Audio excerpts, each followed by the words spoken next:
미국이 한국에 무릎을 꿇었다고요? 실리콘밸리가 배우러 간다는 나라가 한국이라고요? 세계 최고의 기술 강국 미국이 왜 갑자기 한국을 차세대 AI 협력국으로 지목했을까요? CNN은 긴급 속보로 한국은 기술의 실험실이 아니라 완성형이라고 보도했고, 블룸버그는 실리콘밸리, 이제 서울을 주목하라는 헤드라인을 뽑았습니다. MIT 출신 AI 전문가들이 처음엔 한국은 그냥 모방 국가일 뿐이라며 비웃었지만 단 일주일 만에 완전히 달라졌습니다. 우리가 얼마나 오만했는지 깨달았습니다. 한국은 기술 강국이 아니라 인간의 강국이었어요. 도대체 한국에서 무엇을 받기에 실리콘밸리 엘리트들의 생각이 완전히 뒤집혔을까요? 지금부터 미국 AI 기업 핵심 인재가 직접 경험한 충격적인 7일간의 기록을 공개합니다. 이야기를 시작하기 전 영상 아래에 구독과 좋아요 버튼 눌러주세요. 여러분의 작은 응원이 저에게 큰 힘이 됩니다. 저는 실리콘밸리 AI 기업 넥스테라에서 10년간 데이터 디자인을 담당해온 에밀리 콜린스입니다.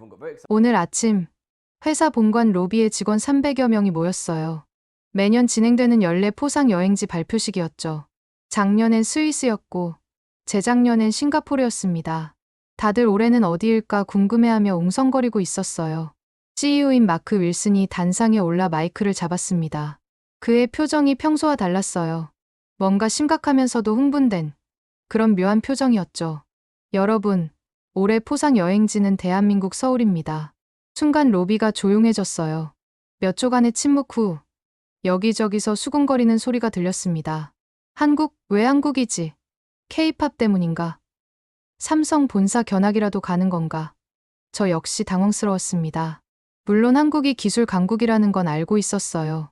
하지만 실리콘밸리 직원들이 배우러 가야 할 정도의 나라라고는 생각해 본 적이 없었거든요. 마크가 다시 입을 열었습니다. 여러분이 의아해하는 것도 이해합니다. 하지만 어제 미국 상무부가 공식 발표한 내용을 들으면 생각이 바뀔 겁니다. 미국 정부는 차세대 인공지능 협력국으로 대한민국을 선정했습니다. 이유가 뭘까요? 한국은 지금 우리가 상상만 하던 기술을 이미 일상에서 구현하고 있기 때문입니다. 화면에 CNN 뉴스 영상이 재생되기 시작했어요. 앵커의 목소리가 로비에 울려 퍼졌습니다. 대한민국은 더 이상 추격자가 아닙니다. 이제 선도자입니다. 인천국제공항의 생체인식 시스템은 미국보다 10년 앞서 있고, 서울의 스마트시티 기술은 실리콘밸리조차 벤치마킹하고 있습니다. 블룸버그 기자가 이어서 말했죠. 한국은 기술의 실험실이 아닙니다. 기술의 완성형입니다. 저는 그 말을 듣고도 믿기지 않았어요. 실리콘밸리에서 10년을 일한 제가, 세계 최고의 기술자들과 함께 일하는 제가 한국에 가서 뭘 배울 수 있다는 건지 이해할 수 없었습니다. 옆에 있던 동료 제이슨이 속삭였어요. 에밀리, 너도 가는 거야? 저는 고개를 끄덕였죠. 선택의 여지가 없었어요. 이건 단순한 포상 여행이 아니었으니까요. 마크가 발표를 이어갔습니다. 이번 여행은 특별합니다. 여러분은 단순히 관광객이 아니라 조사단입니다. 한국의 AI 생태계, 스마트시티 운영 방식, 그리고 기술과 인간이 공존하는 방식을 직접 보고 배워야 합니다. 특히 에밀리 콜린스 팀장은 귀국 후 상세한 보고서를 작성해 주시기 바랍니다. 모든 시선이 저에게 쏠렸어요. 저는 겉으로는 침착한 척했지만 속으로는 혼란스러웠습니다. 한국이 정말 그렇게 대단한 나라일까? 아니면 그냥 언론의 과장일까? 하지만 무언가 제 안에서 작은 호기심이 꿈틀거리기 시작했어요. 만약 정말로 한국이 미국을 앞서고 있다면, 만약 제가 지금까지 알던 기술의 정의가 틀렸다면? 그날 밤, 저는 한국에 대해 조사하기 시작했습니다. 인천공항의 자동화 시스템, 송도의 무신호 자율주행 도시, 서울 한강의 드론쇼까지 하나하나 찾아볼수록 놀라운 사실들이 쏟아졌어요. 그 중에서도 가장 인상 깊었던 건 한 문장이었습니다. 한국의 기술은 사람을 위해 존재한다. 실리콘밸리에서는 들어본 적 없는 철학이었죠. 우리는 늘 기술 그 자체의 발전에만 집중했으니까요. 출국 전날, 저는 거울 앞에 섰습니다. 그리고 스스로에게 물었어요. 에밀리, 넌 정말 열린 마음으로 한국을 볼 준비가 됐어. 솔직히 자신이 없었습니다. 하지만 한 가지는 확실했어요. 이번 여행이 제 인생을 바꿀 거라는 예감이요. 그 예감은 틀리지 않았습니다. 지금부터 제가 한국에서 경험한 믿을 수 없는 이야기를 들려드리겠습니다. 솔직히 말씀드리면 저는 한국을 우습게 봤습니다. 아니, 정확히 말하면 무시했다고 해야 할까요? 실리콘밸리에서 10년을 일하며 구글, 애플, 테슬라의 엔지니어들과 어깨를 나란히 했던 제가 한국이라는 나라에서 뭘 배울 수 있겠습니까? 그건 마치 하버드 교수가 동네 학원에 가서 수업을 듣는 것만큼이나 우스운 일처럼 느껴졌어요. 제 편견에는 이유가 있었습니다. 3년 전, 저는 한국인 개발자와 함께 프로젝트를 진행한 적이 있어요. 그는 성실했습니다. 밤을 새워가며 일했고, 제가 요구한 모든 것을 완벽하게 수행했죠. 하지만 딱 거기까지였어요.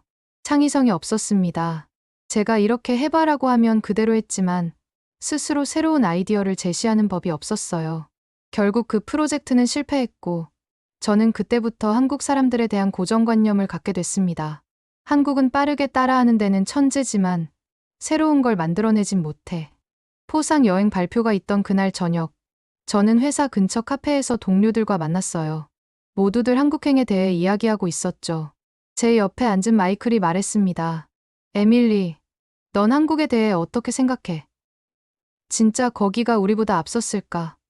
저는 커피 잔을 내려놓으며 냉소적으로 웃었어요. 앞섰다고? 천만에. 한국은 기술보다 흥행이 빠른 나라일 뿐이야. 케이팝 좀 잘 만들고 드라마 좀 재밌게 찍는다고 기술 강국이 되는 건 아니잖아. 제 말에 몇몇 동료들이 고개를 끄덕였어요.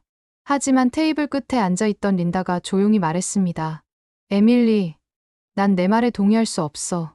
작년에 서울 갔다 왔는데 정말 놀라웠거든.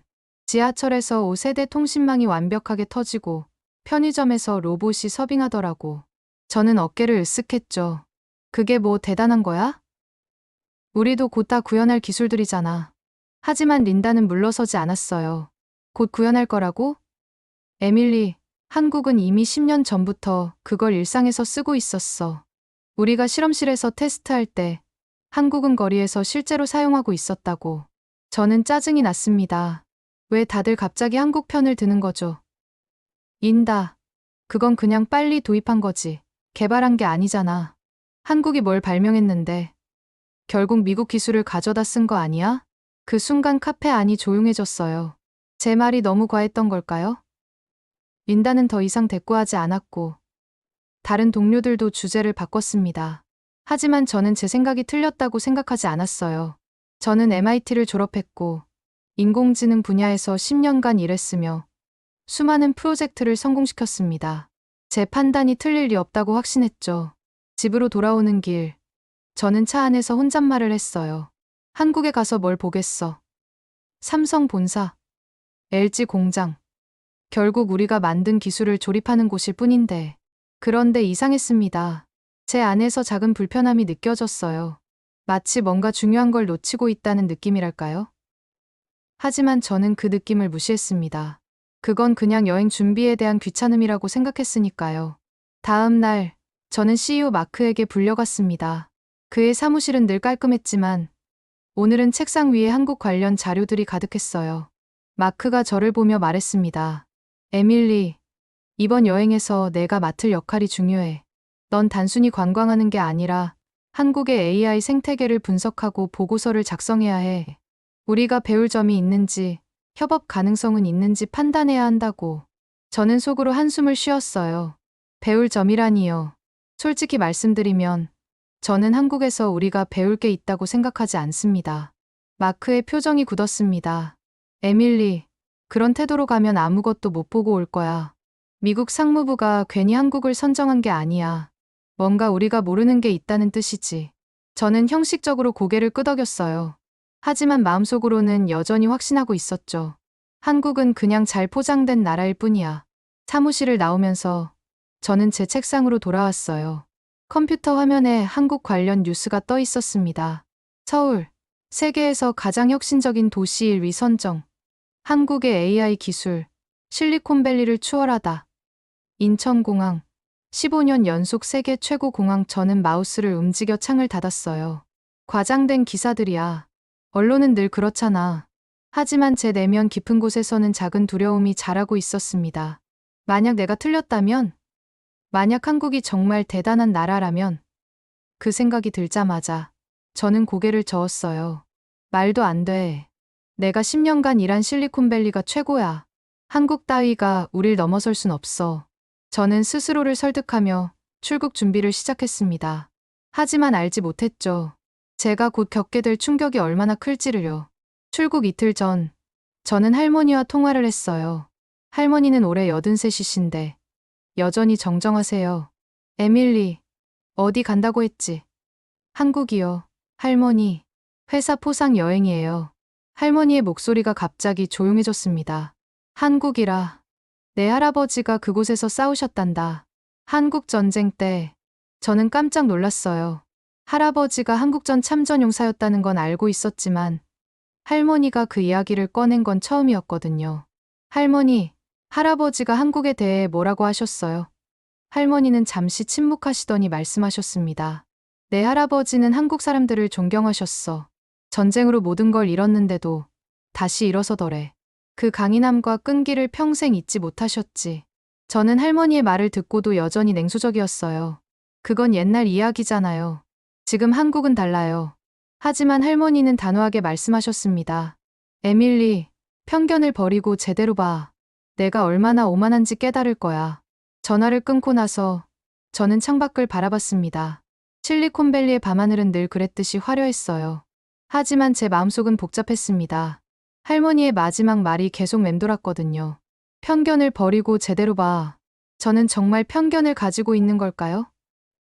아니면 그냥 현실을 직시하는 것뿐일까요? 답을 알 수 없었습니다. 하지만 이틀 후면 저는 인천공항에 도착할 거고, 그때 모든 게 명확해질 거라고 생각했습니다. 비행기가 인천국제공항에 착륙하는 순간, 저는 창밖을 내다봤습니다. 회색빛 활주로, 익숙한 공항 건물들. 겉으로 보기엔 다른 공항들과 크게 다를 게 없어 보였어요. 역시 그냥 평범한 공항이네. 저는 속으로 중얼거리며 안전벨트를 풀었습니다. 하지만 제 생각이 얼마나 순진했는지 저는 곧 깨닫게 됩니다. 비행기 문이 열리고 탑승교를 따라 걸어가는데 뭔가 이상했어요. 공항 특유의 답답한 느낌이 없었습니다. 공기가 맑았고 온도가 완벽했어요. 에어컨인가 싶었는데 천장을 보니 AI 기반 스마트 환경 조절 시스템이 실시간으로 작동하고 있었습니다. 승객수, 외부 온도, 습도를 자동으로 계산해서 최적의 환경을 만들어주는 거였죠. 저는 속으로 생각했어요. 괜찮은데? 하지만 이 정도야 샌프란시스코 공항도 곧 도입하겠지. 입국장으로 향하는 복도를 걸어가는데 동료 제이슨이 놀란 목소리로 말했습니다. 에밀리, 저것 좀 봐. 그가 가리킨 곳을 보니 로봇이 캐리어를 끌고 가고 있었어요. 그냥 단순한 로봇이 아니었습니다. 승객의 보행 속도를 감지하고 장애물을 자동으로 피하며 심지어 길을 잃은 승객에게는 목적지까지 안내까지 해주더라고요. 저는 침착하게 말했습니다. 로봇 정도야 미국에도 있잖아. 하지만 속으로는 인정할 수밖에 없었어요. 이 로봇의 움직임은 제가 실리콘밸리에서 본 어떤 것보다 자연스러웠습니다. 입국 심사장에 도착했을 때 저는 긴 줄을 예상했어요. 국제공항이라면 당연히 30분은 기다려야 하니까요. 하지만 제 앞에는 줄이 없었습니다. 아니, 정확히 말하면 줄이 필요 없었어요. 자동 입국 심사 게이트가 24개나 설치되어 있었고 모두 빈틈없이 작동하고 있었거든요. 저는 여권을 꺼내 들었습니다. 그런데 직원이 손을 저었어요. 여권 필요 없습니다. 얼굴 인식으로 진행됩니다. 저는 반신반의하며 게이트 앞에 섰습니다. 카메라가 제 얼굴을 스캔했고 2초도 안 돼서 환영합니다. 콜린스님이라는 음성과 함께 문이 열렸어요. 저는 멍하니 서 있었습니다. 잠깐, 이게 끝이야? 뒤에서 제이슨이 웃으며 말했죠. 에밀리, 넌 아직도 한국을 우습게 보고 있었구나. 저는 대꾸하지 못했어요. 입국 심사에 20분이 걸릴 거라던 제 예상은 완전히 빗나갔으니까요. 실제로는 2분도 안 걸렸습니다. 수화물 찾는 곳으로 향했습니다. 여기서도 줄은 없었어요. 대신 거대한 스크린이 있었고 제 이름과 수화물 번호가 표시되어 있었습니다. 3번 컨베이어. 2분 후 도착 예정. 정확히 2분 후 제 가방이 나왔어요. 놀라운 건 그 가방이 제 앞까지 자동으로 굴러왔다는 겁니다. 컨베이어 벨트에 AI 추적 시스템이 연동되어 있어서 승객의 위치를 파악하고 가방을 최적의 위치에 내려주는 거였죠. 저는 시계를 봤습니다.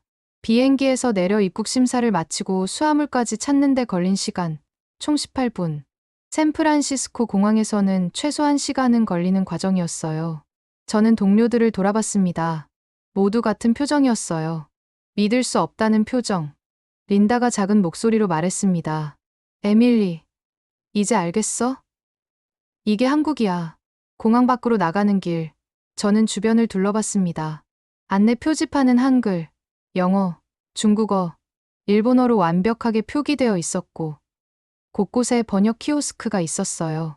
한 외국인 관광객이 키오스크에 대고 스페인어로 말했는데, 즉시 한국어로 번역되어 직원에게 전달되더라고요. 실시간 24개 언어 번역 시스템. 이건 구글도 아직 상용화하지 못한 기술이었습니다. 공항 로비는 더 놀라웠어요. 천장이 통유리로 되어 있어서 자연광이 쏟아져 들어왔고, 곳곳에 초록빛 수직 정원이 조성되어 있었습니다. 공항이 아니라 미래형 온실 같았어요. 저는 한 벤치에 앉아서 숨을 고르려고 했는데, 벤치가 제 체중을 감지하고 자동으로 각도를 조절하더라고요. 심지어 스마트폰 무선 충전 기능까지 내장되어 있었습니다. 저는 중얼거렸어요. 이건 너무 앞서 있어. 공항 카페에서 커피를 주문했습니다. 직원이 없었어요. 대신 로봇 바리스타가 주문을 받고 3분 만에 완벽한 라테를 만들어줬습니다. 라테 아트까지 그려진 커피를 받아들고 저는 할 말을 잃었습니다. 맛도 놀라웠어요. 제가 샌프란시스코에서 마시던 어떤 커피보다 맛있었죠. 로봇이 만든 커피가 사람이 만든 커피를 뛰어넘은 순간이었습니다. 공항 밖으로 나가기 전 저는 화장실에 들렀어요. 그리고 또 한 번 놀랐습니다. 화장실 문이 자동으로 열렸고 변기 뚜껑이 제가 다가가자 스스로 올라갔어요.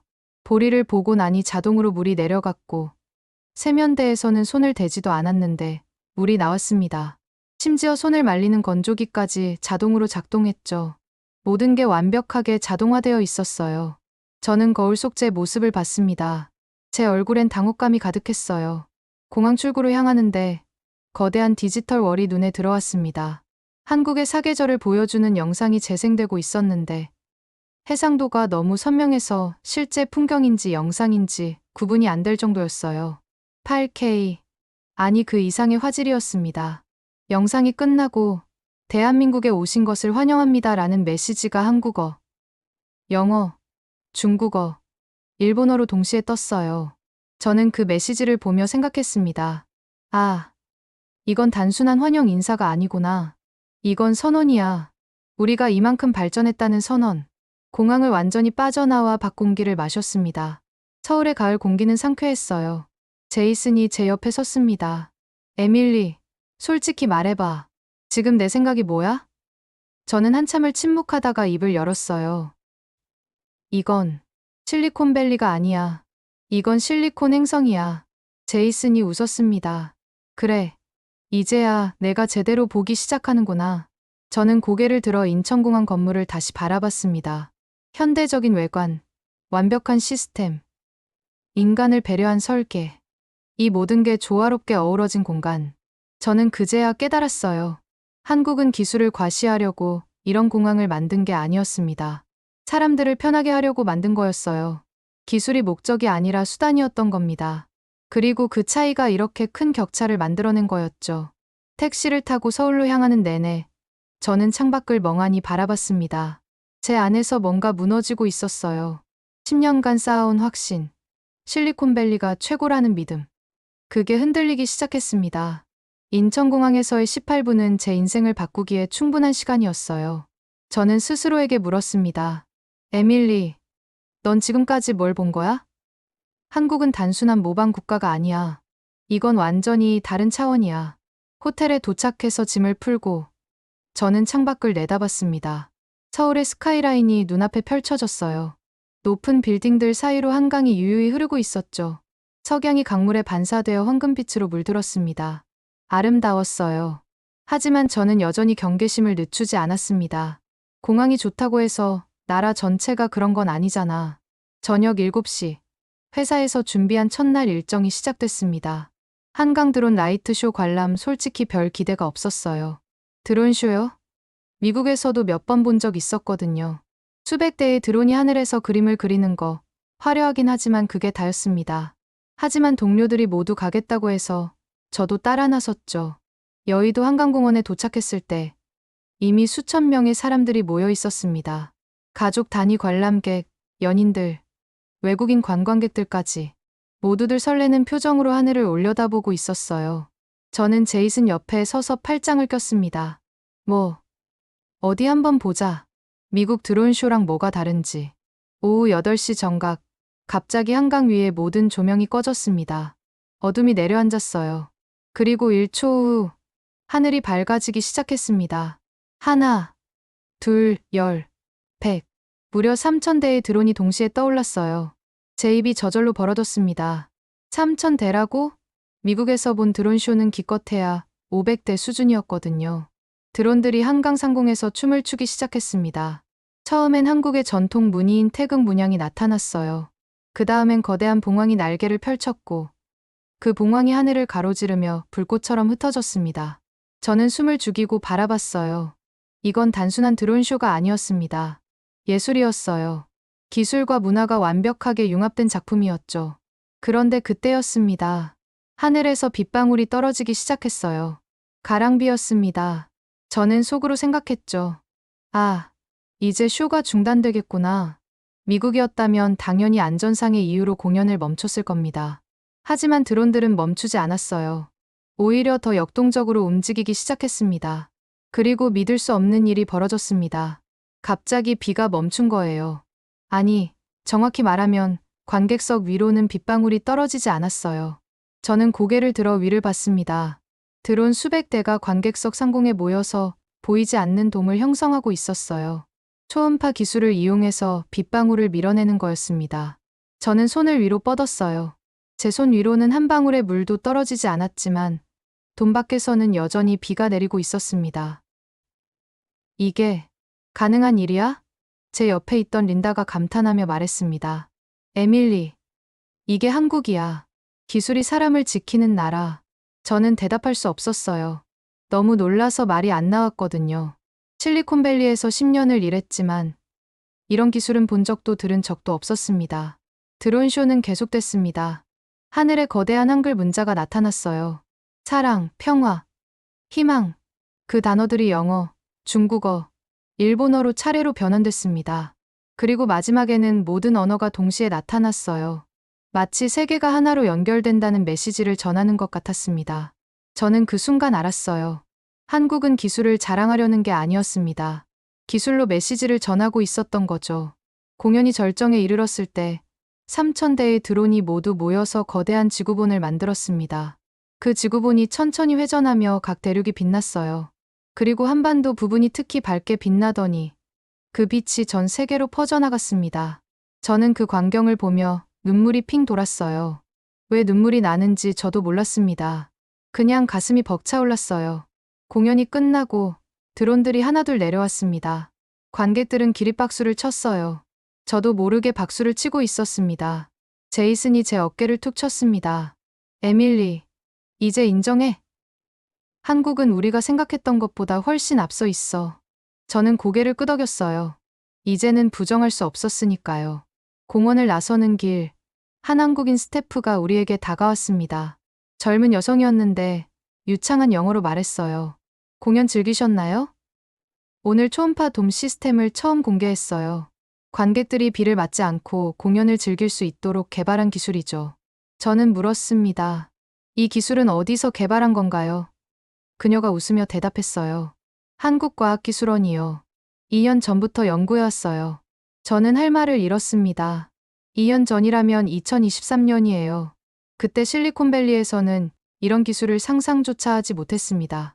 한국은 이미 그때부터 실현하고 있었던 거죠. 저는 그 스태프에게 물었어요. 왜 이런 기술을 개발했나요? 단순히 공연을 위해서. 그녀는 고개를 저었습니다. 아니에요. 재난 상황에서 사람들을 보호하기 위해서죠. 폭우나 폭설이 내릴 때 대피소까지 안전하게 이동할 수 있도록 보호막을 만드는 거예요. 그 말을 듣는 순간 저는 전율이 잃었습니다. 한국의 기술은 화려함을 위한 게 아니었어요. 사람을 지키기 위한 거였습니다. 실리콘밸리에서 우리는 늘 어떻게 하면 더 혁신적인 기술을 만들까를 고민했어요. 하지만 한국은 어떻게 하면 사람들을 더 안전하게 지킬 수 있을까를 고민하고 있었던 겁니다. 그 차이가 너무나 명확했어요. 호텔로 돌아오는 택시 안에서 저는 창밖을 바라봤습니다. 서울의 야경이 눈부셨어요. 빌딩들의 불빛, 한강의 다리들, 거리를 밝히는 가로등들. 모든 게 조화롭게 어우러져 있었습니다. 저는 중얼거렸어요. 한국의 기술은 감정을 지키기 위해 존재한다. 택시 기사님이 백미러로 저를 쳐다보며 웃었습니다. 맞아요. 우리는 기술이 사람을 행복하게 만들어야 한다고 믿어요. 호텔 방에 도착해서 저는 침대에 앉았습니다. 오늘 하루가 너무나 길게 느껴졌어요. 아침에 인천공항에 도착했을 때만 해도 저는 여전히 한국을 과소평가하고 있었습니다. 하지만 이제는 달라졌어요. 한강에서 본 그 드론쇼, 비를 막아주는 기술, 사람을 먼저 생각하는 철학. 이 모든 게 제 마음을 흔들어 놓았습니다. 저는 노트북을 열어서 오늘의 경험을 기록하기 시작했습니다. 회사에 제출할 보고서의 첫 문장을 썼어요. 한국의 기술은 차갑지 않다. 온기가 흐른다. 그리고 저는 깨달았습니다. 제가 지금까지 알던 기술의 정의가 틀렸다는 거요. 기술은 발전하는 것도 중요하지만 그보다 더 중요한 건 어떻게 사용하느냐였습니다. 한국은 그걸 완벽하게 이해하고 있었어요. 창밖으로 한강이 보였습니다. 밤의 강은 고요했고 다리의 불빛이 물에 반사되어 아름다웠어요. 저는 그 광경을 바라보며 생각했습니다. 내일은 또 어떤 놀라움이 기다리고 있을까? 두렵기도 했지만 동시에 기대됐어요. 제 안에 있던 편견의 벽이 조금씩 무너지고 있었으니까요. 그리고 그 벽 너머로 보이는 진짜 한국의 모습이 궁금했습니다. 다음 날 아침, 저는 이상하게 일찍 잠에서 깼어요. 평소 같으면 알람이 울려도 몇 번은 더 끄고 자는데 오늘은 새벽 6시에 눈이 떠졌습니다. 창문을 열자 차가운 가을 공기가 방 안으로 들어왔어요. 서울의 아침은 고요했습니다. 저는 간단히 씻고 호텔 로비로 내려갔죠. 오늘의 첫 일정은 북촌 한옥마을 방문이었습니다. 한옥마을이라 저는 속으로 중얼거렸어요. 솔직히 별 기대가 없었습니다. 옛날 집들을 보존해놓은 관광지겠거니 했죠. 미국에도 그런 곳 많잖아요. 보스턴의 올드타운, 필라델피아의 독립기념관 근처 같은. 역사는 존중하지만 그게 현대 기술과 무슨 관련이 있을까 싶었어요. 하지만 회사 일정이니 따라가야 했습니다. 버스를 타고 북촌으로 향했습니다. 서울 도심을 지나가는데 현대적인 고층 빌딩들이 즐비했어요. 그런데 갑자기 풍경이 바뀌었습니다. 고층 빌딩이 사라지고 낮은 기와지붕들이 나타나기 시작했죠. 마치 타임머신을 타고 과거로 돌아간 것 같았어요. 저는 창밖을 물끄러미 바라봤습니다. 서울 한복판에 이런 동네가 있다고? 버스에서 내려 골목길을 걷기 시작했습니다. 좁은 돌계단, 흙담장, 기와지붕의 한옥들. 모든 게 조선시대 그대로인 것 같았어요. 하지만 뭔가 이상했습니다. 너무 깨끗했거든요. 그리고 사람들이 실제로 그 집에서 살고 있었어요. 단순한 박물관이 아니라 살아있는 마을이었던 겁니다. 한 할머니가 한옥 대문을 열고 나오시더니 우리를 보고 웃으며 인사하셨습니다. 어서 오세요. 가이드가 우리를 한 한옥 앞으로 안내했습니다. 이 집은 100년 된 한옥입니다. 하지만 내부를 보시면 놀라실 거예요. 대문을 열고 들어가자 제 눈이 휘둥그레졌어요. 밖에서 보면 완전히 전통 한옥이었는데 안은 달랐습니다. 마루 밑에는 최신 바닥 난방 시스템이 설치되어 있었고 기와지붕 위에는 태양광 패널이 보이지 않게 설치되어 있었어요. 창문은 전통 한지로 보였지만 자세히 보니 특수 소재로 만든 스마트 윈도우였습니다. 이게 어떻게 가능하죠? 저는 가이드에게 물었습니다. 그가 설명했어요. 한국은 전통을 보존하면서도 현대 기술을 접목시키는 데 매우 능숙합니다. 이 한옥들은 겉모습은 100년 전 그대로지만 내부는 21세기 기술로 무장되어 있죠. 스마트홈 시스템, 에너지 효율화, 친환경 냉난방까지 모두 갖추고 있어요. 저는 천장을 올려다봤습니다. 전통 한옥의 목조 구조가 그대로 보였어요. 하지만 그 나무 기둥들 사이사이에 미세한 센서들이 설치되어 있었습니다. 저 센서들은 뭔가요? 가이드가 대답했어요. 온도, 습도, 공기질을 실시간으로 모니터링하는 센서입니다. 한옥은 나무로 지어져서 습도 관리가 중요하거든요. AI가 자동으로 최적의 환경을 유지해줍니다. 우리는 한옥의 마당으로 나왔습니다. 작은 마당이었지만 정갈하게 가꿔져 있었어요. 도락, 작은 나무, 그리고 우물까지. 모든 게 전통 그대로였습니다. 하지만 그 우물을 자세히 보니 빗물 재활용 시스템이 연결되어 있었어요. 이 우물은 단순한 장식이 아닙니다. 가이드가 설명했죠. 빗물을 모아서 정화한 다음 집 안의 화장실이나 청소용수로 재사용해요. 완벽한 순환 시스템이죠. 저는 그제야 깨달았습니다. 한국은 과거를 버리지 않았어요. 오히려 과거를 미래로 끌고 온 거였습니다. 전통과 기술이 대립하는 게 아니라 조화를 이루고 있었던 겁니다. 실리콘밸리에서 우리는 늘 낡은 것을 버리고 새로운 것을 만들자고 외쳤어요. 하지만 한국은 낡은 것을 지키면서 새로운 것을 더하자고 말하고 있었습니다. 그 차이가 너무나 분명했어요. 골목길을 더 걸어가는데 한 카페가 눈에 들어왔습니다. 한옥을 개조한 카페였어요. 호기심에 들어가 봤습니다. 안은 놀라웠어요. 전통 한옥의 구조는 그대로 살렸는데 내부는 세련된 현대식 카페였습니다. 나무 기둥, 한지 조명, 마루 바닥은 전통 그대로였지만 주문은 태블릿으로 받았고 커피는 최신 에스프레소 머신으로 내렸어요. 저는 아메리카노 한 잔을 주문하고 창가 자리에 앉았습니다. 창밖으로 북촌의 풍경이 보였어요.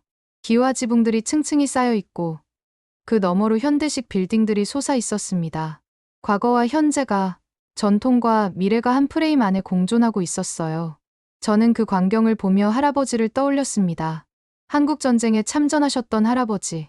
할아버지가 싸웠던 이 땅이 이렇게 아름답게 재건됐다는 게 믿기지 않았어요. 할아버지. 저는 중얼거렸습니다. 할아버지는 살아생전에 늘 한국 이야기를 하셨어요.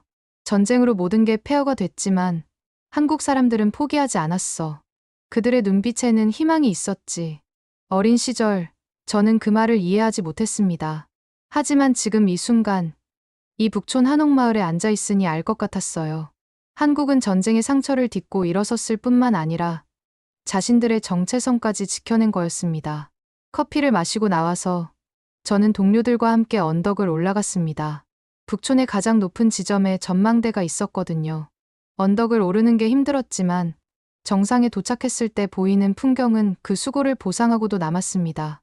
한쪽에는 전통 한옥들이 즐비했고 다른 한쪽에는 서울의 현대적인 스카이라인이 펼쳐져 있었어요.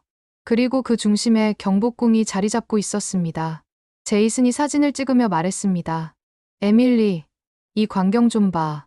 이게 진짜 좋아야. 미국 같으면 옛날 건물 다 부수고 새로 지었을 텐데 한국은 둘 다 살렸어. 저는 고개를 끄덕였어요. 맞는 말이었습니다. 샌프란시스코만 봐도 그래요. 골드러시 시대 건물들은 거의 남아있지 않죠. 다 헐리고 현대식 빌딩이 들어섰으니까요. 하지만 서울은 달랐습니다. 역사와 현재가 공존하고 있었어요. 전망대에서 내려오는 길, 저는 한 할머니를 만났습니다. 할머니는 한옥 앞 평상에 앉아 계셨어요. 제가 인사를 드리자 할머니가 웃으며 손짓하셨습니다. 미국에서 왔어요? 제가 놀라서 물었죠. 어떻게 아셨어요? 할머니가 웃으셨어요. 걸음걸이 보면 알지. 미국 사람들은 걸을 때 어깨에 힘이 들어가거든. 할머니는 평상 옆자리를 톡톡 두드리며 앉으라고 하셨어요. 저는 조심스럽게 앉았습니다. 할머니가 말씀하셨어요. 나는 이 집에서 70년을 살았어. 전쟁도 겪었고, 가난도 겪었지. 하지만 이 집만은 지켰지. 왜 그랬냐고? 이 집이 우리 정체성이거든. 이 집이 없으면 우리가 누군지 모르게 돼. 저는 할머니의 말씀을 들으며 가슴이 뭉클해졌어요. 정체성. 그게 바로 한국이 전통을 지키는 이유였구나. 기술이 아무리 발전해도 자신이 누군지 알아야 앞으로 나아갈 수 있는 거였습니다. 실리콘밸리는 늘 앞만 보고 달렸어요. 하지만 한국은 뒤를 돌아보면서 앞으로 걸어가고 있었습니다. 그래서 더 단단한 거였죠. 할머니와 작별 인사를 하고 저는 다시 골목길을 걸었습니다. 이번엔 달랐어요. 처음 왔을 때는 그냥 옛날 집들이라고만 생각했는데 이제는 달리 보였습니다. 이 한옥 하나하나가 한국의 역사였고 한국 사람들의 자긍심이었어요. 그리고 그 위에 현대 기술이 조심스럽게 하지만 확실하게 더해져 있었습니다. 북촌을 떠나기 전 저는 마지막으로 한번 뒤돌아봤습니다. 기와 지붕들이 햇살을 받아 반짝이고 있었어요. 그 순간 깨달았습니다. 한국은 과거를 버리지 않았기 때문에 미래를 만들 수 있었다는 거요. 뿌리가 깊은 나무가 흔들리지 않는 것처럼 정체성이 확고한 나라가 더 멀리 갈 수 있는 거였습니다. 저는 속으로 다짐했어요. 미국으로 돌아가면 우리도 뭔가 배워야 해. 발전만이 전부가 아니라는 걸. 오후 2시, 우리는 인천 송도로 향하는 버스에 올랐습니다. 가이드가 마이크를 잡고 설명하기 시작했어요. 송도는 세계 최초의 완전 스마트 시티입니다. 2005년부터 계획되어 건설된 미래 도시죠. 여러분이 상상하는 모든 기술이 이곳에 구현되어 있습니다. 저는 창밖을 바라봤어요. 솔직히 회의적이었습니다. 완전 스마트 시티라니 또 과장 아닐까? 하지만 송도에 들어서는 순간 제 생각은 완전히 바뀌었습니다. 도시 전체가 달랐어요. 우선 눈에 띈 건 신호등이었습니다. 아니, 정확히 말하면 신호등이 없었어요. 잠깐 신호등이 없는데 어떻게 차들이 움직여? 저는 가이드에게 물었습니다. 그가 웃으며 대답했어요. 송도에는 신호등이 필요 없어요. 모든 차량이 자율주행 시스템과 연결되어 있거든요. 버스에서 내려 거리를 걸었습니다. 차들이 질서정연하게 움직이고 있었어요. 하나도 부딪히지 않고 정확한 간격을 유지하면서 흘러갔습니다. 마치 하나의 생명체처럼 도시 전체가 호흡하는 것 같았어요. 저는 넋을 잃고 바라봤습니다. 이건 테슬라도 못 만든 시스템이야.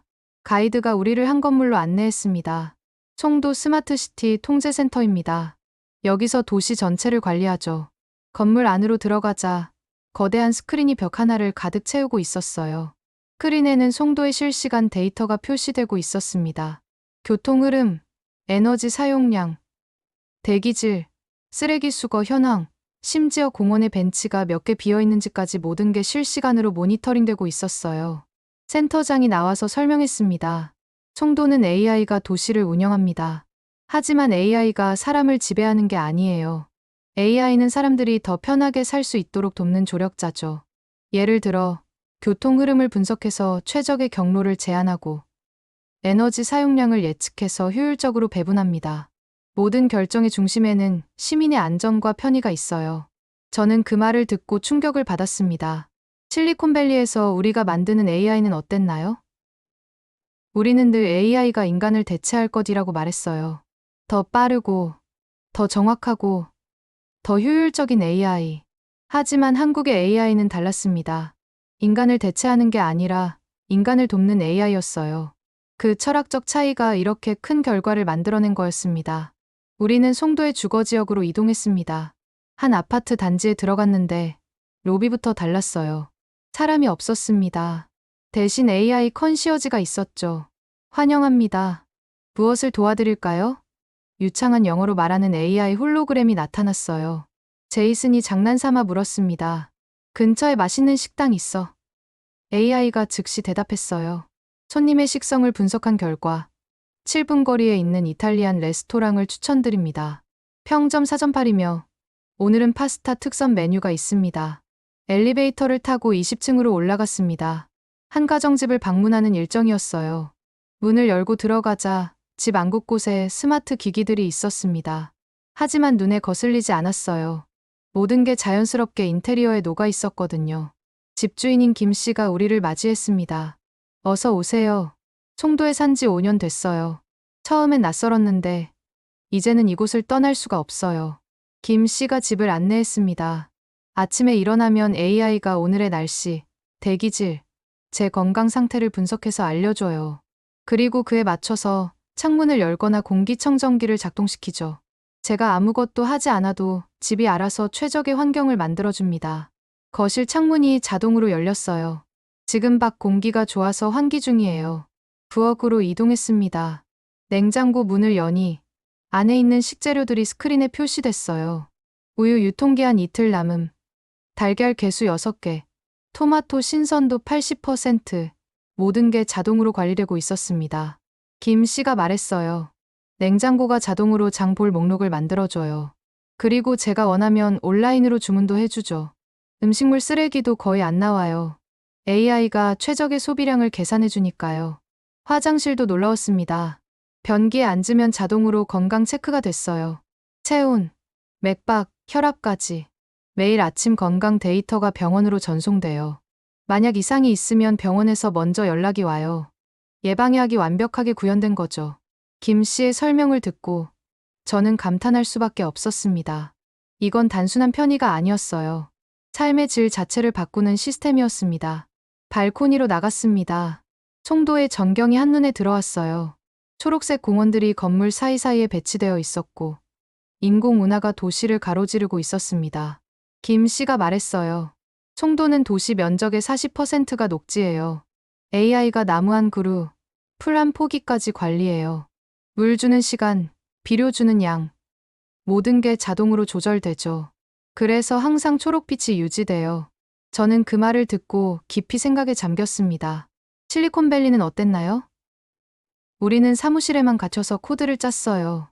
녹지. 그런 거 신경 쓸 여유가 없었죠. 효율만 추구했습니다. 하지만 송도는 달랐어요. 효율과 함께 삶의 질을 생각했습니다. 사람들이 행복해야 기술도 의미가 있다는 걸 알고 있었던 거예요. 김 씨의 집을 나와서 우리는 송도 센트럴파크로 갔습니다. 도심 한복판에 거대한 공원이 있었어요. 호수가 있고 산책로가 있고 사람들이 여유롭게 걷고 있었습니다. 저는 벤치에 앉았어요. 그리고 주변을 둘러봤습니다. 아이들이 뛰어놀고 노인들이 산책하고 연인들이 데이트하고 있었어요. 평범한 일상이었습니다. 하지만 그 일상이 첨단 기술로 지켜지고 있다는 게 놀라웠어요. 갑자기 하늘에서 드론 한 대가 내려왔습니다. 공원을 순찰하는 드론이었어요. 드론이 쓰레기통 옆에 버려진 쓰레기를 발견하고 즉시 청소 로봇에게 신호를 보냈습니다. 3분 후 작은 청소 로봇이 와서 쓰레기를 치웠어요. 모든 게 자동이었습니다. 하지만 이상하게 차갑게 느껴지지 않았어요. 오히려 따뜻했습니다. 기술이 사람을 편하게 해주고 있었으니까요. 린다가 제 옆에 앉았습니다. 에밀리, 이제 인정해. 한국이 우리보다 앞섰다는 거. 저는 한참을 침묵하다가 입을 열었어요. 앞섰다는 표현이 맞나? 우리랑 방향이 다른 것 같아. 우리는 기술 그 자체를 발전시키는 데 집중했고, 한국은 기술로 사람을 행복하게 만드는 데 집중했어. 결과적으로 한국이 더 성공한 거지. 저녁이 되어 송도를 떠나기 전, 저는 마지막으로 도시를 돌아봤습니다. 건물들의 불이 켜지기 시작했어요. 하지만 과하지 않았습니다. AI가 필요한 만큼만 조명을 켰거든요. 에너지 효율을 위해서요. 도로에는 차들이 여전히 조용히 흘러가고 있었고, 공원에는 사람들이 저녁 산책을 즐기고 있었습니다. 버스에 오르면서 저는 생각했습니다. AI가 인간을 지배하는 게 아니라 인간을 돕는 나라. 이게 바로 한국과 미국의 차이였어요. 실리콘밸리에서 우리는 AI가 얼마나 똑똑한지를 자랑했습니다. 하지만 한국은 AI가 얼마나 따뜻한지를 보여줬어요. 그리고 그 따뜻함이 진짜 미래를 만드는 거였습니다. 저는 노트북을 열어 오늘의 경험을 기록했습니다. 송도에서 본 것은 기술의 승리가 아니라 인간성의 승리였다. 사흘째 되는 날 아침, 가이드가 조금 다른 표정으로 말했습니다. 오늘은 특별한 일정이 있어요. 기술이 아니라 사람을 보는 시간이죠. 저는 고개를 갸우뚱했어요. 사람을 본다고? 가이드가 웃으며 대답했습니다. 네. 김장 나눔 행사에 참여하실 거예요. 김장이요. 저는 한국 음식에 대해선 잘 몰랐지만 김치는 알고 있었어요. 하지만 김장이 뭔지는 몰랐죠. 버스를 타고 1시간쯤 가니 거대한 체육관이 나타났습니다. 주차장에는 이미 수백 대의 차가 주차되어 있었어요. 체육관 안으로 들어가자 저는 입이 떡 벌어졌습니다. 3,000명이 넘는 사람들이 모여 있었어요. 모두 앞치마를 두르고 긴 테이블 앞에 앉아 있었습니다. 테이블 위에는 배추, 무, 고춧가루, 마늘, 파 등 온갖 재료들이 산처럼 쌓여 있었어요. 한 중년 여성이 우리에게 다가왔습니다. 환영합니다. 저는 이 행사를 주관하는 박 실장이에요. 오늘 여러분도 함께 김장을 담가보실 거예요. 저는 당황했어요. 저희가요? 김치를 만든다고요? 박 실장이 웃으며 고개를 끄덕였습니다. 네. 직접 해보셔야 한국 문화를 이해할 수 있어요. 걱정 마세요. 어렵지 않아요. 우리에게도 앞치마와 비닐 장갑이 주어졌습니다. 저는 옆자리에 앉은 한국 할머니를 봤어요. 할머니는 능숙하게 배추를 다듬고 계셨습니다. 할머니, 이거 어떻게 하는 건가요? 제가 물었죠. 할머니가 친절하게 설명해 주셨어요. 배추 잎 사이사이에 양념을 넣어야 해. 너무 많이 넣으면 짜고 너무 적게 넣으면 싱거워. 딱 알맞게. 저는 조심스럽게 배추를 집어 들었습니다. 무거웠어요. 그리고 양념을 손으로 집어서 배추 잎 사이에 넣기 시작했습니다. 손이 차가웠어요. 고춧가루 때문에 약간 따끔거리기도 했죠. 하지만 이상하게 기분이 좋았습니다. 뭔가 의미 있는 일을 하고 있다는 느낌이 들었거든요. 제 옆에서 제이슨이 투덜거렸어요. 에밀리, 이게 기술이랑 무슨 상관이야? 우리가 여기서 뭐 하는 거야? 저도 사실 같은 생각이었습니다. 하지만 대답하기 전에 박 실장이 마이크를 잡고 말했어요. 여러분, 잠깐 손을 멈추고 제 말을 들어주세요. 체육관이 조용해졌습니다. 박 실장이 말을 이었어요. 우리가 오늘 만드는 김치는 3만 포기입니다. 이 김치는 모두 서울과 인천의 독거노인 가정에 전달될 거예요. 혼자 사시는 어르신들, 김장을 하고 싶어도 할 수 없는 분들께요. 우리의 작은 손길이 누군가에게는 겨울을 나는 큰 힘이 됩니다. 저는 그 말을 듣고 가슴이 뭉클해졌어요. 제가 지금 만들고 있는 이 김치가 혼자 사시는 할머니, 할아버지께 전달된다니. 갑자기 손에 힘이 들어갔습니다. 더 정성스럽게 양념을 넣기 시작했어요. 옆에 있던 제이슨도 말없이 배추를 다듬고 있었습니다. 그의 눈빛이 달라져 있었어요. 1시간쯤 지났을 때 한 할아버지가 무대에 올라가셨습니다. 마이크를 잡은 할아버지의 손이 떨리고 계셨어요. 저는 작년에 이 행사에서 만든 김치를 받았습니다. 할아버지의 목소리가 떨렸어요. 아내가 돌아가시고 혼자 살고 있는데 겨울이 너무 추웠어요. 몸도 마음도. 그런데 김치를 받았어요. 그냥 김치가 아니었어요. 누군가 저를 생각해준다는 증거였죠. 할아버지가 울먹이셨습니다. 그 김치를 먹으면서 울었어요. 세상이 차갑지만은 않구나. 아직 따뜻한 사람들이 있구나 생각했죠. 그래서 올해는 제가 만드는 사람이 되고 싶었어요. 받기만 하던 제가 이제는 누군가에게 줄 수 있는 사람이 되고 싶었습니다. 체육관 안이 숙연해졌어요. 여기저기서 코를 훌쩍이는 소리가 들렸습니다. 저도 눈물이 핑 돌았어요. 박 실장이 다시 마이크를 잡았습니다. 이게 바로 한국입니다. 우리는 기술이 발전했지만 사람의 온기를 잊지 않았어요. 아무리 AI가 발전해도 로봇이 많아져도 사람과 사람 사이의 따뜻한 만큼은 기술로 대체할 수 없다는 걸 알고 있죠. 그래서 우리는 이런 행사를 매년 합니다. 점심시간이 됐을 때 우리에게 김치찌개가 나왔습니다. 방금 담근 김치로 만든 건 아니었지만 묵은 김치로 끓인 찌개였어요. 저는 한술 떠서 입에 넣었습니다. 얼큰하고 깊은 맛이 입안에 퍼졌어요. 제가 미국에서 먹어본 어떤 음식보다 맛있었습니다. 아니, 맛있다는 표현으로는 부족했어요. 따뜻했습니다. 몸만 따뜻해진 게 아니라 마음까지 따뜻해졌어요. 제 옆에 앉은 한국 아주머니가 물으셨어요. 맛있어요? 저는 고개를 끄덕이며 대답했습니다. 네, 정말 따뜻해요. 아주머니가 웃으셨어요. 김치는 그냥 음식이 아니에요. 정성이에요. 사랑이에요. 우리는 사랑하는 사람을 위해 김치를 담가요. 그래서 맛있는 거예요. 오후에는 완성된 김치를 포장하는 작업이 시작됐습니다. 놀라운 건 여기서도 기술이 사용됐다는 거예요. 자동 포장 로봇이 김치를 정확하게 계량해서 용기에 담았습니다. 그리고 AI가 각 가정의 인원수와 식성을 분석해서 최적의 양을 배분했어요. 기술과 인간의 정성이 완벽하게 조화를 이룬 순간이었습니다. 포장이 끝나고 배송 차량들이 도착했습니다. 전기차들이었어요. 친환경 차량으로 김치를 배달하는 거였죠.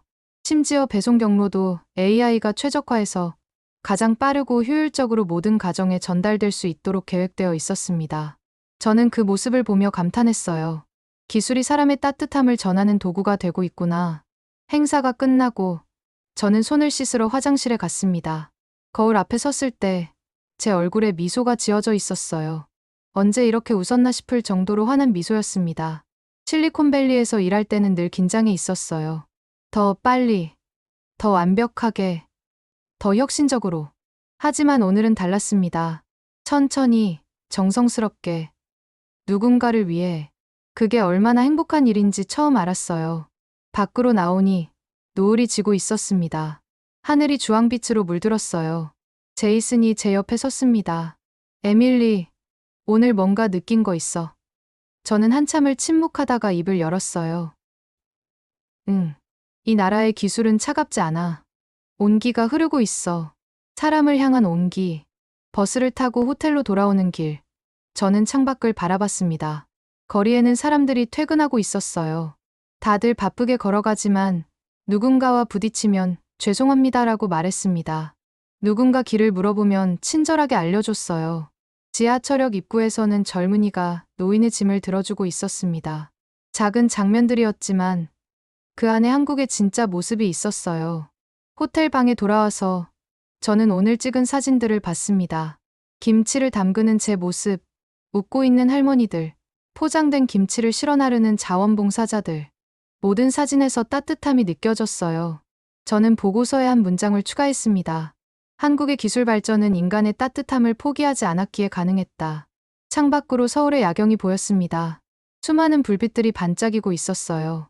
그 불빛 하나하나에 사람이 살고 있고 그 사람들이 서로를 배려하며 살아가고 있다는 게 느껴졌습니다. 저는 속으로 다짐했어요. 미국으로 돌아가면 이야기해야지. 진짜 기술 강국은 사람의 온기를 지키는 나라라고. 넷째 날 아침, 저는 평소보다 일찍 준비를 마쳤습니다. 오늘은 이번 출장의 하이라이트라고 할 수 있는 날이었어요. 남산타워에서 열리는 국제 AI 서밋에 참석하는 날이었죠. 삼성, 구글, 테슬라, 알리바바, 그리고 우리 회사 넥스테라까지 세계 최고의 기술 기업들이 모두 모이는 자리였습니다. 호텔 로비에서 동료들을 만났을 때 모두의 표정이 진지했어요. 이 서밋은 단순한 행사가 아니었습니다. 미래 기술의 방향을 결정하는 자리였거든요. CEO 마크가 화상으로 연결되어 말했습니다. 에밀리, 오늘 발표를 잘 들어봐. 한국이 왜 기술협력국으로 선정됐는지 알게 될 거야. 남산타워로 가는 케이블카를 탔습니다. 서울의 전경이 한눈에 들어왔어요. 아침 햇살을 받아 빛나는 도시. 사흘 전만 해도 그저 낯선 도시였는데 이제는 달리 보였습니다. 이 도시 곳곳에 사람을 향한 기술이 숨 쉬고 있다는 걸 알게 됐으니까요. 타워 전망대에 마련된 서밋 장소에 도착했을 때 이미 수백 명의 사람들이 모여 있었습니다. 각국의 깃발을 단 명찰들. 영어, 중국어, 일본어, 독일어, 프랑스어. 세계 각지에서 온 사람들이었어요. 저는 넥스테라 팀과 함께 지정된 자리에 앉았습니다. 무대 위에는 거대한 스크린이 설치되어 있었고 휴머니티 테크 서밋 2025라는 문구가 떠 있었어요. 행사가 시작되고 한국과학기술정보통신부 장관이 단상에 올랐습니다. 중년의 여성이었는데 차분하면서도 강한 카리스마가 느껴졌어요. 안녕하십니까. 오늘 이 자리에 세계 각국에서 오신 기술 리더 여러분을 환영합니다. 그녀의 영어는 유창했습니다. 오늘 우리는 기술의 미래를 논하기 위해 모였습니다. 하지만 그 전에 한 가지 질문을 드리고 싶습니다. 기술은 누구를 위해 존재합니까? 장내가 조용해졌습니다. 장관이 계속 말했어요. 지난 10년간 우리는 놀라운 발전을 이뤘습니다. AI는 인간보다 빠르게 계산하고 로봇은 인간보다 정확하게 작업합니다. 하지만 우리가 놓친 게 있습니다. 기술이 인간을 행복하게 만들고 있는가? 라는 질문이죠. 크린의 통계 자료가 나타났습니다. 미국 실리콘밸리 직원 평균 행복도 6.2, 일본 도쿄 기술 직종 우울증 비율 38%, 중국 선전 과로사 증가율 23%. 저는 그 숫자들을 보며 가슴이 철렁했어요. 우리가 얼마나 많은 것을 희생하며 기술을 발전시켜 왔는지가 적나라하게 드러났으니까요. 하지만 대한민국은 다릅니다. 장관이 말을 이었습니다. 한국 기술 직종 평균 행복도 8.3, 일과 삶의 균형 만족도 92%, 직장 내 소속감 87%. 우리는 기술을 발전시키면서도 사람을 잃지 않았습니다. 어떻게 그게 가능했을까요? 바로 철학의 차이입니다. 크린의 한 문장이 떠올랐습니다. 기술은 사람을 대체하지 않습니다. 더 인간답게 만들 뿐입니다. 그 문장을 본 순간 저는 전율이 일었어요. 이게 바로 제가 사흘 동안 한국에서 느낀 모든 것의 핵심이었습니다. 인천공항의 시스템, 한강의 드론쇼, 송도의 스마트시티, 김장 나눔 행사.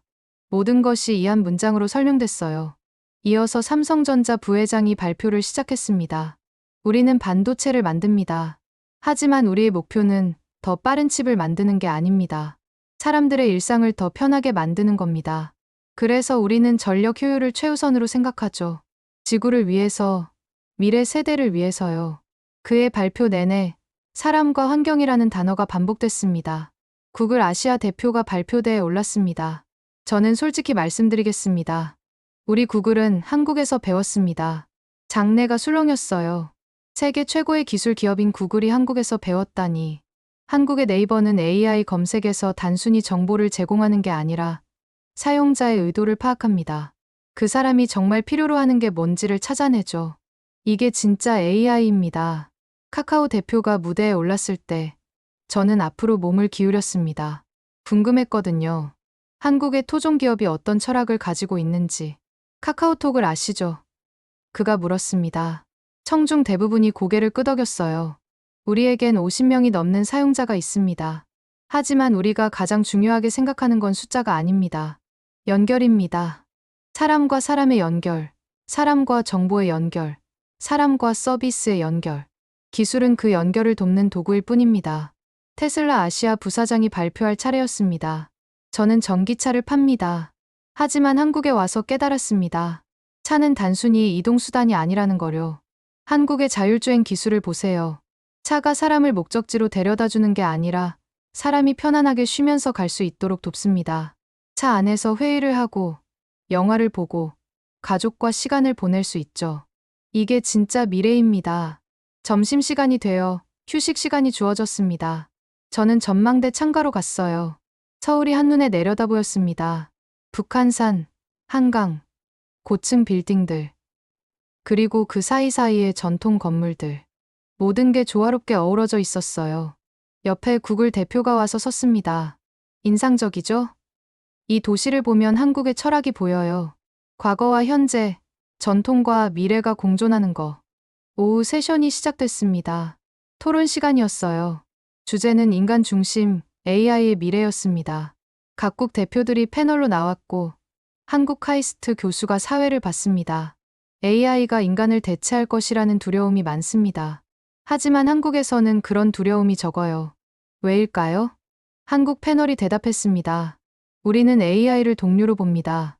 경쟁자가 아니라요. AI는 인간이 못하는 일을 도와주는 파트너죠.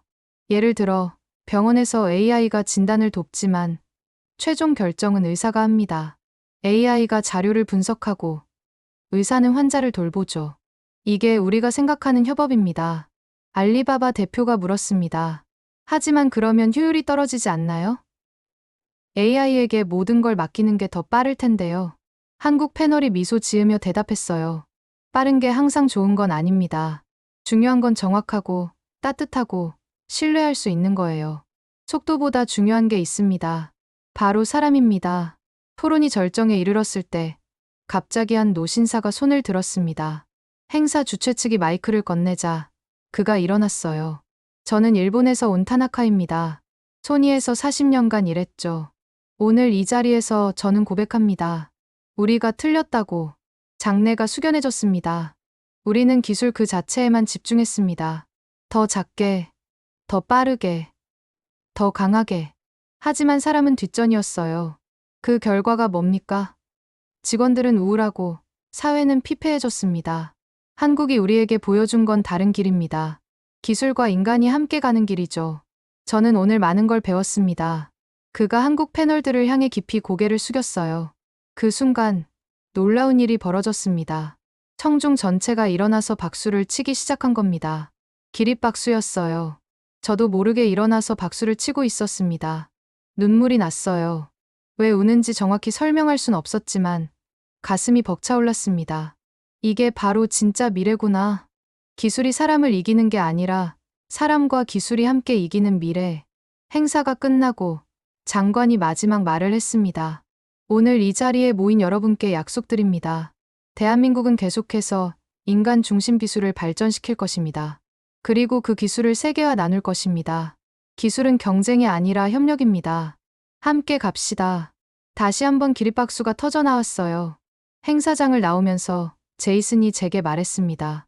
에밀리, 우리 회사도 바뀌어야 해. 아니, 실리콘밸리 전체가 바뀌어야 해. 저는 고개를 끄덕였어요. 맞아. 우리는 지금까지 잘못된 길을 걸어왔어. 이제 방향을 바꿔야 해. 남산에서 내려오는 케이블카 안에서 저는 서울을 내려다봤습니다. 해가 지고 있었어요. 도시의 불이 켜지기 시작했습니다. 그 빛 하나하나가 사람이고 그 사람들을 위해 기술이 존재한다는 게 느껴졌어요. 저는 휴대폰을 꺼내 CEO 마크에게 메시지를 보냈습니다. 한국에서 미래를 봤습니다. 귀국 후 긴 대화가 필요합니다. 한국에서의 마지막 밤이었습니다. 호텔 방에 들어와 짐을 정리하는데 휴대폰이 계속 울렸어요. 미국 본사에서 온 메시지들이었습니다. 에밀리, CNN 뉴스 봤어. 너희 지금 한국에서 뭐 한 거야? 저는 황급히 노트북을 켰습니다. CNN 메인 화면에 거대한 헤드라인이 떠 있었어요. 실리콘밸리, 한국에서 미래를 보다. 기술 강국 미국. 대한민국의 인간 중심 철학에 무릎 꿇다. 기사를 클릭하자 오늘 남산 서밋의 영상이 재생됐습니다. 일본 손이 임원이 고개 숙이는 장면. 전체가 기립박수하는 장면. 그리고 제 모습도 보였어요. 눈물을 닦으며 박수치는 제 모습이 화면에 크게 잡혀 있었습니다. 기사는 이렇게 시작됐어요. 인공지능의 본고장 실리콘밸리가 한국에서 새로운 길을 발견했다. 기술이 아니라 철학에서 패배를 인정한 역사적인 순간이었다. 저는 기사를 계속 읽었습니다. MIT 출신 AI 전문가 에밀리 콜린스는 일주일 전만 해도 한국을 모방 국가라고 평가절하했다. 하지만 인천공항에 도착한 순간부터 그녀의 생각은 흔들리기 시작했다. 18분 만에 완료된 입국 절차, 3,000대 드론이 만들어낸 초음파 보호막, 신호등 없이 운영되는 송도 스마트시티, 그리고 3,000명이 함께 독거노인을 위해 김치를 담그는 모습. 콜린스는 이 모든 경험을 통해 깨달았다고 말한다. 기술의 진짜 가치는 발전 속도가 아니라 방향이라고. 기사 아래에는 제가 작성한 보고서 일부가 인용되어 있었습니다. 어떻게 CNN이 제 보고서를 입수했는지 모르겠지만 제가 쓴 문장들이 그대로 실려 있었어요. 한국의 기술은 차갑지 않다. 온기가 흐른다. AI가 인간을 지배하는 게 아니라 인간을 돕는 나라. 송도에서 본 것은 기술의 승리가 아니라 인간성의 승리였다. 블룸버그, 뉴욕타임스, 가디언, 르몽드, 세계 주요 언론들이 모두 같은 내용을 보도하고 있었습니다. 한국, 기술 강국을 넘어 철학 강국으로 실리콘밸리의 오만, 서울에서 깨지다. 대한민국이 보여준 진짜 혁신은 기술이 아니라 인간의. 저는 화면을 보며 믿기지 않았어요. 불과 일주일 사이에 세상의 시선이 완전히 바뀐 겁니다. 휴대폰이 울렸습니다. CEO 마크였어요. 에밀리, 지금 미국이 난리야. 한국어 학습 앱 다운로드가 2000% 폭증했어. 한국행항공권은 석 달치가 매진됐고, 심지어 하버드에서 한국기술 철학 특강을 개설한대. 저는 할 말을 잃었습니다. 정말요? 일주일 만에요? 마크가 웃으며 대답했어요. 에밀리, 내가 한국에서 보낸 보고서가 우리 회사만 본 게 아니야. 누군가 언론에 흘렸어. 아마 내부 고발자가 있었던 것 같은데 그 덕분에 세상이 바뀌고 있어. 전화를 끊고 저는 창밖을 바라봤습니다. 서울의 마지막 밤 풍경이 눈에 들어왔어요. 한강의 다리들이 조명을 받아 반짝이고 남산타워가 빛나고 있었습니다. 일주일 전 저는 이 도시를 무시했어요. 하지만 지금은 달랐습니다. 이 도시가, 이 나라가 세상을 바꾸고 있었어요. 조용하지만 확실하게. 다음 날 아침, 인천공항으로 가는 버스 안에서 저는 동료들과 마지막 대화를 나눴습니다. 제이슨이 말했어요. 에밀리, 우리 회사로 돌아가면 뭘 해야 할까? 저는 잠시 생각하다가 대답했습니다. 모든 걸 바꿔야 해. 우리가 만드는 기술의 목적부터 다시 설정해야 하지. 더 이상 속도와 효율만 추구하면 안 돼. 사람이 중심이 되어야 해. 린다가 고개를 끄덕였어요. 나도 동감이야. 사실 나는 지난 5년간 번아웃으로 고생했어. 매일 밤 늦게까지 일하고 주말도 없이 프로젝트하고 왜 그렇게 살았는지 모르겠어. 하지만 한국에서 본 건 달랐어. 여기 사람들도 열심히 일하지만 행복해 보였어. 그 차이가 뭘까 생각해봤는데 그들은 일의 의미를 알고 있더라고.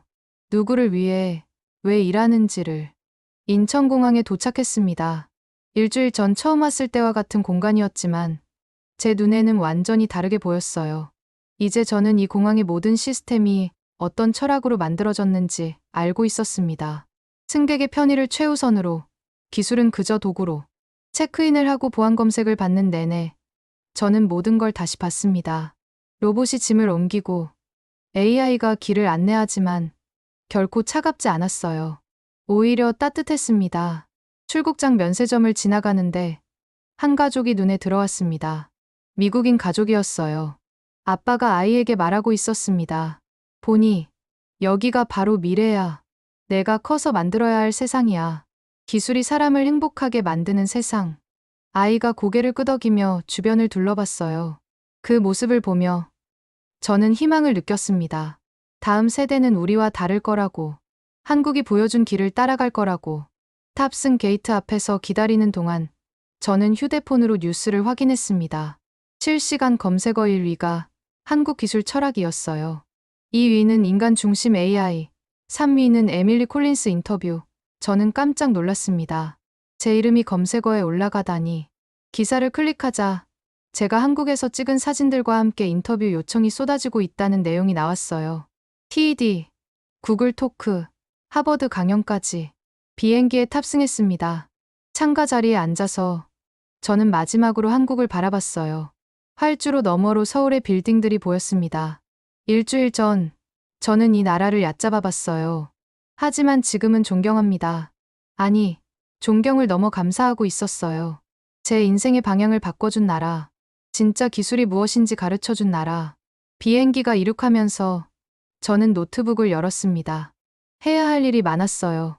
회사 보고서 마무리, TED 강연 준비, 그리고 가장 중요한 것, 실리콘밸리를 바꾸기 위한 제안서 작성. 저는 키보드를 두드리기 시작했습니다. 휴머니티 테크 프로젝트, 인간 중심 기술 혁명을 위한 제안. 10시간의 비행 동안 저는 쉬지 않고 작업했습니다. 한국에서 본 모든 것, 느낀 모든 것을 글로 옮겼어요. 인천공항의 시스템, 한강의 드론쇼, 북촌의 조화, 송도의 스마트시티, 김장 나눔의 따뜻함, 남산 서밋의 감동. 모든 경험이 하나의 메시지로 모였습니다. 기술은 사람을 위해 존재한다. 샌프란시스코에 도착했을 때 저는 완전히 다른 사람이 되어 있었습니다. 일주일 전 한국으로 떠날 때에 오만하고 편협했던 에밀리는 없었어요. 이제 저는 알고 있었습니다. 진짜 혁신은 기술의 발전이 아니라 기술을 대하는 태도의 변화에서 온다는 것을요. 공항을 빠져나오는데 한 기자가 달려왔습니다. 에밀리 콜린스 맞으시죠? 샌프란시스코 크로니클입니다. 한국에서의 경험에 대해 한 말씀 해주실 수 있나요? 저는 카메라를 마주 보며 말했습니다. 한국은 기술 강국이 아니라 마음의 강국입니다. 그들이 보여준 건 더 빠른 칩이나 더 똑똑한 AI가 아니었어요. 기술과 인간이 어떻게 조화를 이룰 수 있는지였습니다. 실리콘밸리는 이제 배워야 합니다. 한국에서. 그날 저녁, 제 인터뷰는 미국 전역에 방송됐습니다. 그리고 다음 날, 회사 주차장은 기자들로 가득 찼어요. 모두가 한국 이야기를 듣고 싶어 했습니다. 변화가 시작되고 있었어요. 조용하지만 강력하게. 한국이 심어준 씨앗이 실리콘밸리에서 싹트고 있었습니다. 6개월이 흘렀습니다. 제 삶은 완전히 바뀌어 있었어요.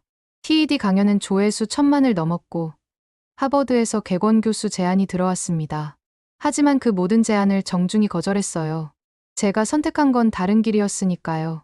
저는 넥스테라를 떠나 한국행 비행기표를 끊었습니다. 편도였어요. 실리콘밸리 동료들은 이해하지 못했습니다. 에밀리, 미쳤어?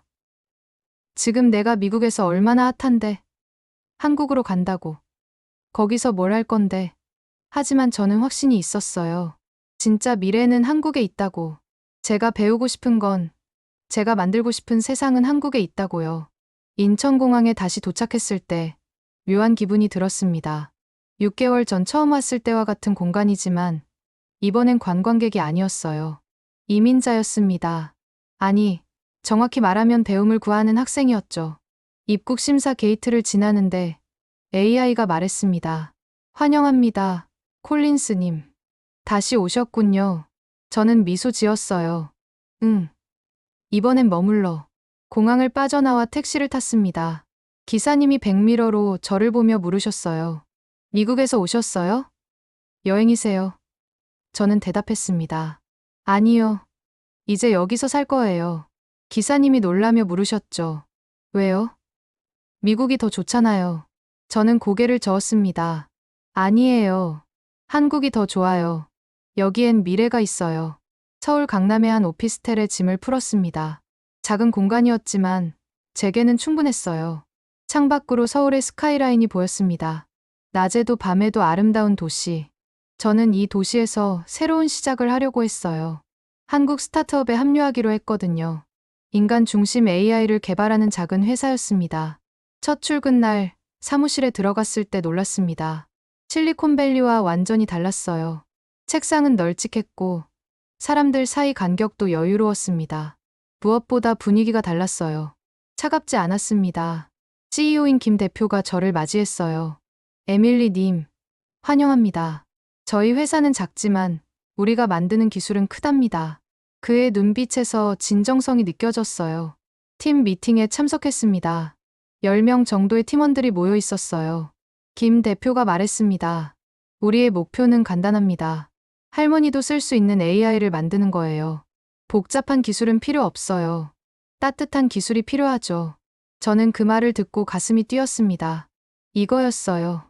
제가 찾던 게 바로 이거였습니다. 프로젝트를 시작했습니다.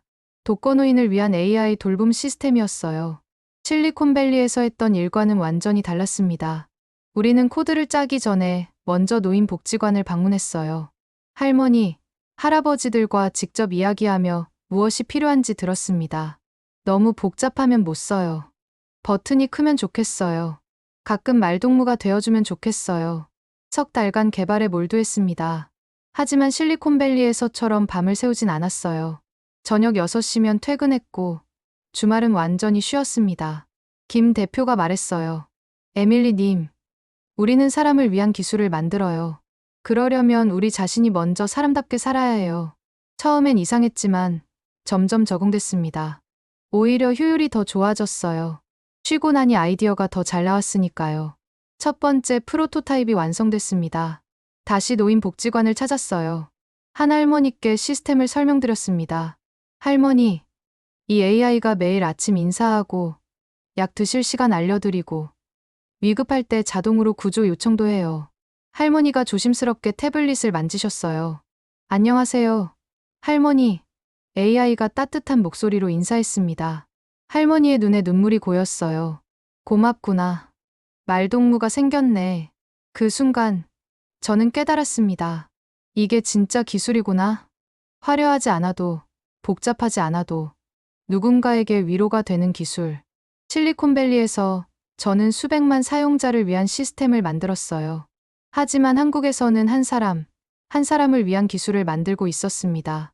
그 차이가 제 마음을 채웠어요. 주말에는 한강을 산책했습니다. 6개월 전 드론쇼를 봤던 바로 그 장소였어요. 이제 저는 이 강변을 혼자 걷고 있었죠. 아니, 혼자가 아니었습니다. 수많은 사람들이 함께 걷고 자전거를 타고 돗자리를 펴고 있었어요. 가족들, 연인들, 친구들 모두가 여유롭게 시간을 보내고 있었습니다. 한 벤치에 앉아 책을 읽고 있는데 옆에 할아버지가 앉으셨어요. 외국인이시죠? 한국 어때요? 저는 웃으며 대답했습니다. 좋아요. 정말 좋아요. 여기는 따뜻해요. 할아버지가 고개를 끄덕이셨습니다. 우리 한국 사람들은 정이 많아요. 기술이 발전해도 그 정만큼은 잃지 않으려고 노력하죠. 할아버지와 한참을 이야기했습니다. 한국 전쟁 이야기, 가난했던 시절 이야기, 그리고 지금의 한국 이야기까지. 우리는 아무것도 없었어요. 하지만 서로가 있었죠. 그래서 이만큼 왔어요. 기술도 중요하지만 결국 사람이 제일 중요해요. 할아버지의 말씀을 들으며 저는 제 할아버지를 떠올렸습니다. 한국전에 참전하셨던 할아버지. 할아버지가 지키려 했던 나라가 이렇게 아름답게 성장했다는 게 뿌듯했어요. 어느 날 저녁, 회사에서 회식이 있었습니다. 한국식 회식은 처음이었어요. 삼겹살집에 갔는데 분위기가 완전히 달랐습니다. 실리콘밸리 회식은 늘 어색했어요. 다들 맥주 한잔하고 빨리 집에 가려고만 했죠. 하지만 한국 회식은 달랐습니다. 다들 진심으로 웃고 떠들고 서로를 챙겼어요. 김 대표가 제게 고기를 구워주시며 말했습니다. 에밀리님, 미국 떠나온 거 후회 안 해요? 저는 고개를 저었습니다. 아니요. 이게 제 선택 중 최고였어요. 여기서 진짜 의미 있는 일을 하고 있으니까요. 김 대표가 웃으셨어요. 고마워요. 우리도 에밀리님한테 많이 배우고 있어요. 글로벌 관점을 가진 사람이 팀에 있다는 게 큰 힘이 돼요. 계절이 바뀌어 겨울이 왔습니다. 서울의 첫눈을 봤어요. 창밖으로 하얗게 내리는 눈을 보며 저는 지난 1년을 돌아봤습니다. 1년 전 이맘때 저는 한국을 모방 국가라고 무시했었죠. 하지만 지금은 한국에서 살고 있었습니다. 그리고 행복했어요. 진정으로 행복했습니다. 크리스마스 이브, 회사에서 작은 파티가 열렸습니다. 팀원들이 준비한 케이크와 선물 교환이 있었어요. 제 차례가 왔을 때 저는 모두에게 말했습니다. 제가 한국에 온 지 6개월이 됐어요. 이 6개월은 제 인생에서 가장 의미 있는 시간이었습니다. 실리콘밸리에서 10년을 일했지만 여기서 6개월 동안 더 많이 배웠어요. 기술이 아니라 사람을 배웠습니다. 감사합니다. 모두가 박수를 쳤어요. 그리고 김 대표가 말했습니다. 에밀리님, 우리도 감사해요. 당신이 보여준 열정과 헌신이 우리 팀을 더 강하게 만들었어요. 내년에는 더 큰 프로젝트를 함께 해봅시다. 저는 고개를 끄덕였습니다. 네, 함께요. 사람을 위한 기술을요. 파티가 끝나고 집으로 돌아오는 길, 한강을 지나갔습니다. 강 위로 다리에 조명이 반짝이고 있었어요. 6개월 전 떠날 때 봤던 그 풍경이었습니다. 하지만 이제는 달랐어요. 이건 제가 떠나야 할 풍경이 아니라 제가 지켜야 할 풍경이었습니다. 저는 택시를 세우고 한강 산책로로 내렸어요. 강변을 천천히 걸으며 저는 하늘을 올려다봤습니다. 별이 보였어요. 서울 한복판에서 별을 볼 수 있다니. 저는 그 별들을 보며 속삭였습니다.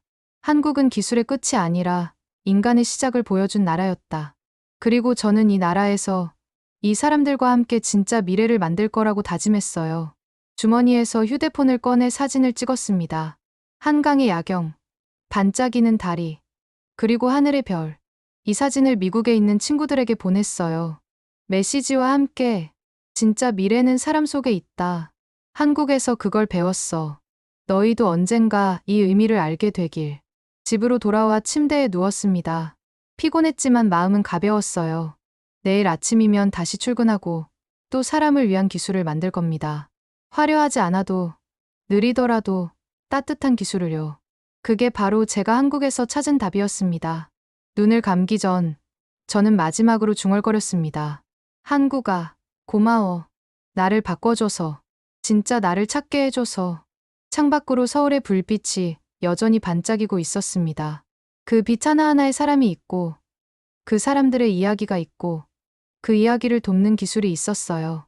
저는 이제 그 이야기의 일부가 되었습니다. 그리고 그게 제 인생 최고의 선택이었습니다. 지금까지 에밀리 콜린스의 특별한 여정을 들어보셨습니다. 편견을 깨고 진짜 기술의 의미를 발견한 한 여성의 용기 있는 이야기였는데요. 혹시 여러분도 에밀리처럼 새로운 시각으로 세상을 바라보게 되셨나요? 아니면 주변의 기술의 진짜 의미를 고민하시는 분들이 있으신가요? 이 이야기가 누군가에게 용기와 희망이 되길 바랍니다. 그리고 우리 사회가 기술과 인간이 조화롭게 공존하는 곳이 되길 소망합니다. 한국이 보여준 따뜻한 기술 철학이 전 세계로 퍼져나가길 기대합니다. 오늘 이야기가 마음에 드셨다면 좋아요와 구독 부탁드립니다. 그리고 특별히 오늘은 공유도 부탁드려요. 기술의 진짜 가치를 고민하는 누군가에게 이 이야기가 작은 등불이 될 수 있도록 널리 공유해주세요. 다음에도 마음을 움직이는 이야기로 찾아뵙겠습니다. 글로벌 코리아였습니다. 감사합니다.